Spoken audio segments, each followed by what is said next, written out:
Hello everybody, law-abiding Minnesotan here in Brainerd, Minnesota. I just came to you today to explain to everybody that I was issued a citation for allegedly initiating a communication, an electronic communication back on April 23rd, 2022. The Officer Johnson, badge number 725 of the Brainerd Police Department, pulled me over.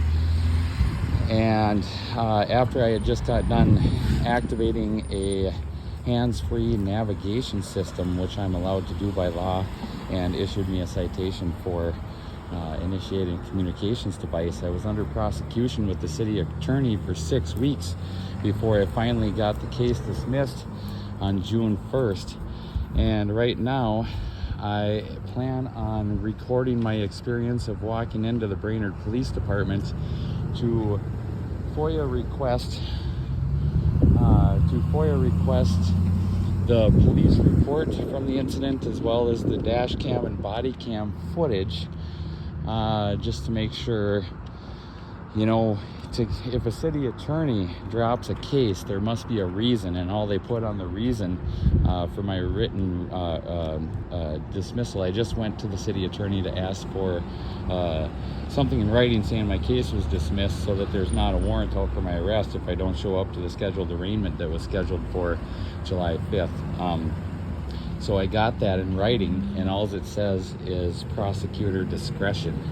So I have no idea why they decided to drop the case, but I figured I'd come in here and try to figure out what the heck, why I was even pulled over or issued the citation.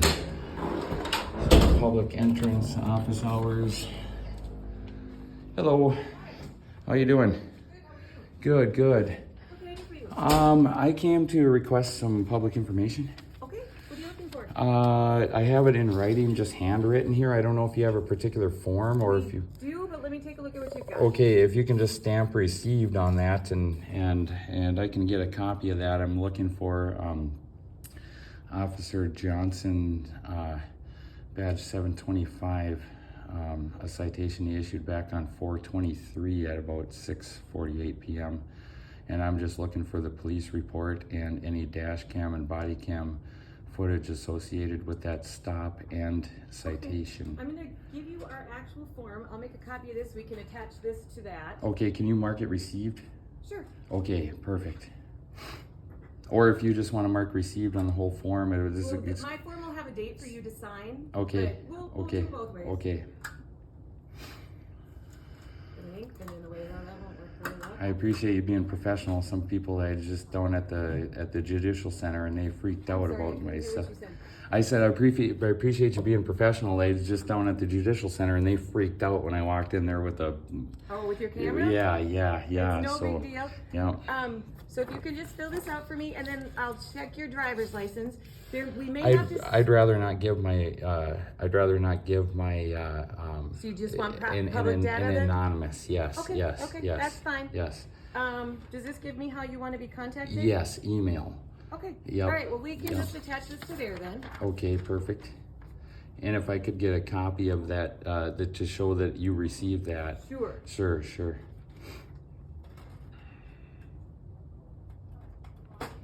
Thank you for helping me out here.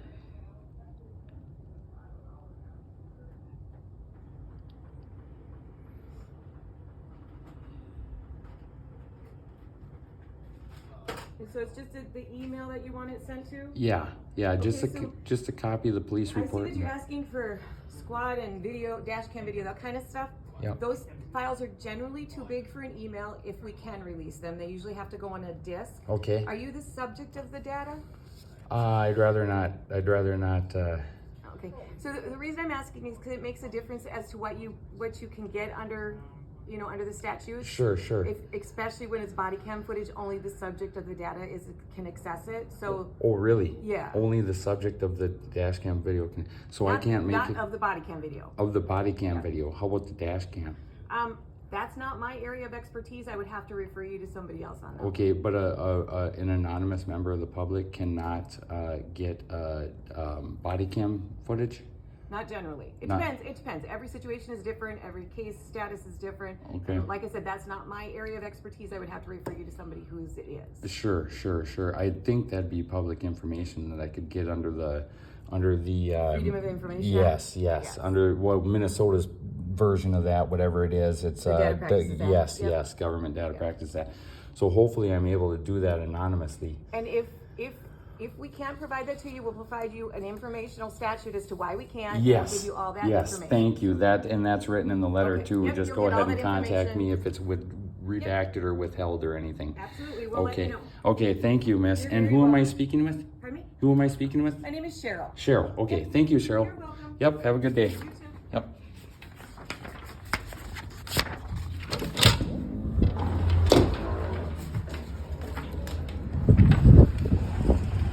Okay, that went a lot better than it did at the. That went a lot better than it did at the county attorney's office.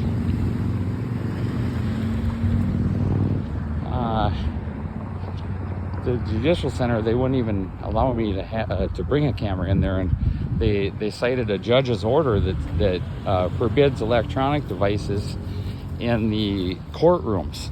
Okay, well, I didn't plan on entering any courtroom or any other restricted area, and they wouldn't let me in anyway with the camera or the phone. So I went up and tried to talk to the county attorney about it after talking to two different sheriffs, two different deputies, and as well as a Brainerd police officer or two that were over there at the judicial center, not letting people in with their recording device.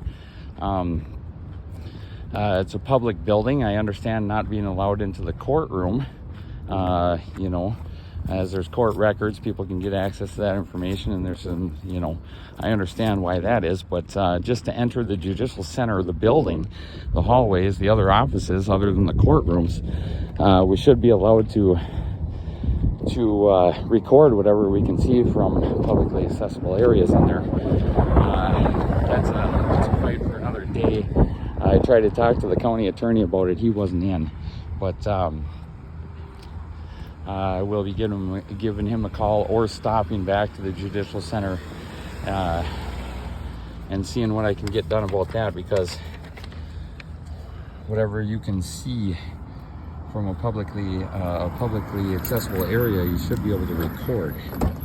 I'm getting back in my automobile now, so I don't want to get issued another hands-free violation or initiating an electronic communication violation for allegedly being on my cell phone, because this time yes.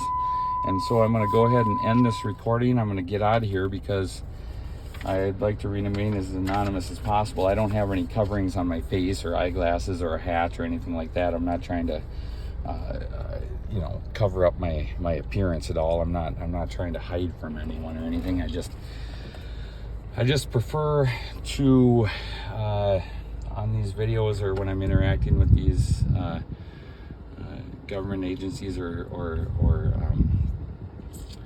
government officials, the police or prosecutors or judges or any district or county attorneys or anything like that, I just prefer to remain anonymous whenever I can, so that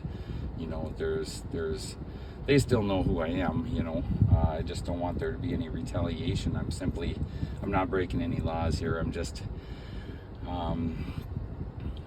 kind of tired of police and prosecutors and judges and other government officials,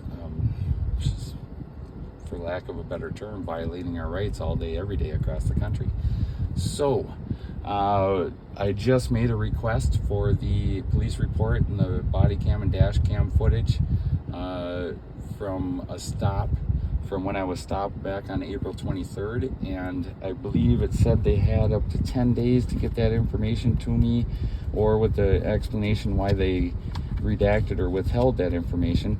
So we'll see if the police report and the body cam and dash cam footage match. That's what I'm looking for here. What I should have done was picked up a complaint form to file a complaint, but I didn't do that, so I'll do that on another day if I decide to file a complaint, if I find that the officer lied on the report, or he didn't have any probable cause to pull me over, because what I was doing was lawful. Activating a hands-free navigation system is allowed by law, so he pulled me over and issued a citation for when I was doing something lawful. So I just don't like to see people who have not injured or threatened or damaged another individual's property be punished as if they did. So we're trying to clean up some of this corruption here in Brainerd, Minnesota, Crow Wing County. And I appreciate you guys watching. Go ahead and hit the like button. I'm just getting started here. This is the first video I've made. This is the first time I've walked into a public facility with my camera rolling and videotape my experience like this. So I will keep you guys posted with what goes on here. I haven't decided whether or not I'm going to file a complaint against the officer yet. Like I said, I just FOIA requested the police report and dash cam and body cam footage, and so I'm going to take a look at that. Make sure it's there, make sure it's all there, make sure there's no lies on the police report. If there isn't, I think I'll just go ahead and drop it and not file the complaint, even though I do believe that the officer violated my Fourth Amendment rights. He didn't have probable cause to detain or issue a citation. But my bigger concern is once he did pull me over and he saw my hands-free navigation system running, and spitting out directions to me verbally, I just don't understand why he issued the citation anyway, because it just took me 6 weeks to get that thing dismissed from the city attorney. So once they issue the citation and they don't rescind, and the police don't rescind the citation, well, then you're in the system and you're dealing with the city attorney and the judge, or the county attorney and the judge if it's a county case. And a lot of times those officials are just as corrupt, I guess, as the police. So the police kind of start off the process, then the attorneys take over, then the judges slam her shut down and then slam the gavel down on you. So I'm just trying to I don't mind police doing their jobs, I don't mind prosecutors doing their jobs, judges doing their jobs, as long as it's done lawfully, as long as they have followed due process, as long as they don't violate anybody's rights. No problem with that. If somebody is out there harming someone else, I have no problem with law enforcement arresting or stopping or punishing that person for doing so. No problem whatsoever. It's the victimless crimes that I have an issue with, when no one is harmed and someone is still punished. Those are the kinds of things that I would like to help do away with, I guess. So I'm going to go ahead and end this video now, and we will hopefully catch you on the next one. Thank you.